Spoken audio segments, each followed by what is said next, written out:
இன்னைக்கு நான் செய்ய போகும் ரெசிபி என்ன தெரியுமா? பாருங்களேன், கருப்பு உளுந்து எடுத்திருக்கேன். கருப்பு உளுந்து, இந்த அளவுக்கு அரிசி, இந்த அளவுக்கு ஜவ்வரிசி, மாவு ஜவ்வரிசி. போன வீடியோவில் வந்து வெறும் உளுந்தை வச்சு நான் தோசை செஞ்சு காமிச்சேன். உடனடி தோசை, ஆரோக்கியமான தோசை. இப்போ இதை ரெண்டையும் கொஞ்சம் ஆட் பண்ணியிருக்கேன். டேஸ்ட்டு இது ஒரு விதமாக இருக்கும். பாருங்களேன், இது வந்து 2 பேர் சாப்பிட்லாம். இந்த அளவுக்கு எடுத்திருக்கேன். பாருங்கள், வந்து ஊற வச்சுருக்கேன். அதில் ஒரு 3 மணி நேரம் ஊற வச்சுருக்கேன். இப்போ ஊறினதை இப்போ அரைச்சிக்கிருப்போம் வாங்க.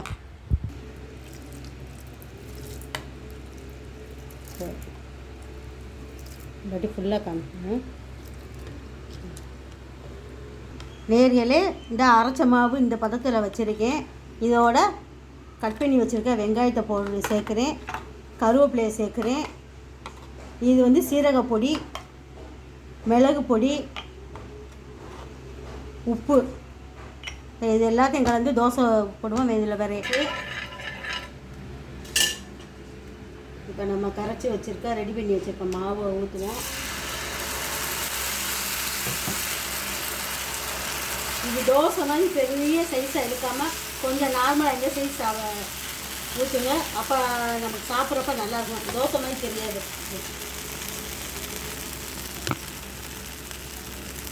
ரொம்ப லேசாக